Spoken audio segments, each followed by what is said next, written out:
Hi, this is Durga. இன்னைக்கு நம்ம பார்க்க போறது 11th standard mathsல chapter 5 binomial theorem sequence and seriesல exercise 5.2ல question number 1ல third subdivision. So வாங்க question குள்ள போலாம். So இங்க பாத்தீங்கன்னா என்ன கொடுத்திருக்காங்கன்னா 4 1/2 to the power n. So இதுதான் வந்து expansion formation கொடுத்திருக்காங்க. இதில இருந்து நம்ம first 6 terms கண்டுபிடிக்கணும். அது மட்டும் இல்லாம இது geometric progressionல வருதா arithmeticல வருதா இல்ல arithmetico geometric progressionல வருதா harmonic progressionல வருதா அப்படினு சொல்லிட்டு கேக்குறாங்க. So first வந்து நம்ம given எழுதிக்கலாம். So given பார்த்தோம்னா 4 1/2 the whole power n ன்னு கொடுத்திருக்காங்க. இதுல நம்ம 6 terms கண்டுபிடிக்கணும். where n equal to 1, 2, 3, 4, 5, 6. ஓகேங்களா? term 1 பார்க்கலாம் இப்போ. term 1 which is equal to 4 into 1/2 to the power 1. So which is equal to உங்களுக்கு 4 divided by 2 ன்னு வந்துரும். அதை நம்ம கேன்சல் பண்ணிக்கலாம். ஸோ இதை கேன்சல் பண்ணிங்கன்னா உங்களோட ஆன்சர் வந்து ஈக்குவல் டு 2. ஸோ இதுதான் நம்மளுடைய ஃபஸ்ட்டு டேர்ம். இப்போ வந்து செகண்ட் டேர்ம் பார்க்கலாம். So term 2 which is equal to 4 into 1/2 to the power 2. So which is equal to 4 divided by 4ன்னு வரும். நீங்கள் அதை கேன்சல் பண்ணிங்க அப்படின்னா உங்களுக்கு equal to 1. Term 3 equal to 4 into 1/2 to the power 3 equal to 4 divided by 8 ன்னு கிடைக்கும். இதை cancel பண்ணிக்கலாம். ஸோ இதை கேன்சல் பண்ணிங்கன்னா which is equal to 1/2. ஓகேங்களா?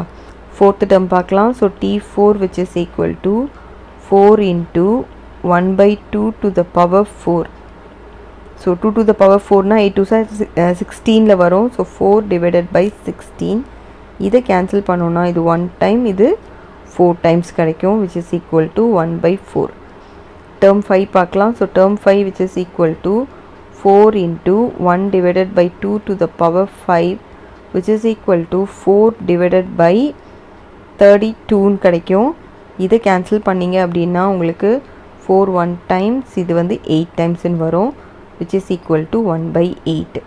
so term 6 பார்த்தோம் அப்படின்னா 4 into 1 divided by 2 the whole power 6 ன்னு வரும் which is equal to உங்களுக்கு 4 divided by 64. இதை நம்ம கேன்சல் பண்ணோம்னா இது வந்து உங்களுக்கு 1 டைம், இது வந்து பார்த்தீங்கன்னா உங்களுக்கு 16 times கிடைக்கும். So which is equal to உங்களுக்கு 1/16. நம்மளோட 6 terms எழுதிக்கலாம். the sequence is 6 terms பார்த்தீங்கன்னா 2, 1, 1/2, 1/4, 1/8, 1/16. இது இப்போ நீங்கள் ஏபியா ஜிபியா அப்படின்றத கண்டுபிடிக்கணும். ஸோ நம்ம ஃபஸ்ட்டு இது வந்து ஓல்ட் நம்பர்ஸாக இருக்கிறதுனால ஏபியான்னு பார்க்கலாம். இப்போ வந்து டேர்ம் 2ன்னும் போது உங்களுக்கு ஏபியான்னு நான் செக் பண்ணுறேன். ஸோ ஏபியான்னு செக் பண்ணுறதுக்கு இப்போ 1 - 2 ஷுட் பி ஈக்குவல் டு 1/2 - 1 இல்லையா? 1 - 2 அப்படின்னா உங்களுக்கு இங்கே -1 வந்துருமா? இது ஈக்குவல் டு, ஸோ இங்கே எல்சிஎம் எடுத்திங்கன்னா 2. ஸோ 1/2 இங்கே வந்து -2ல் வரும். அப்போ -1/2ன்னு கிடைக்கும். ஸோ இது வந்து ஏபி இல்லைன்றது ப்ரூவ் ஆகிடுச்சு. சரி, ஜிபியான்னு பார்க்கலாம். இப்போ ஜிபியான்னு நீங்கள் பார்க்கும்போது, ஸோ ஜிபின்னு சொல்லும் போது உங்களுக்கு ரேஷியோ ஈக்குவலாக இருக்கணும் இல்லையா?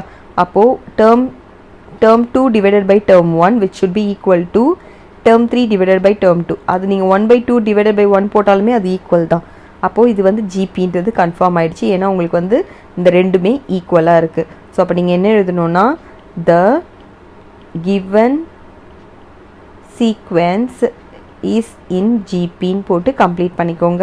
இதோட இந்த சம் முடியறது. தேங்க்யூ.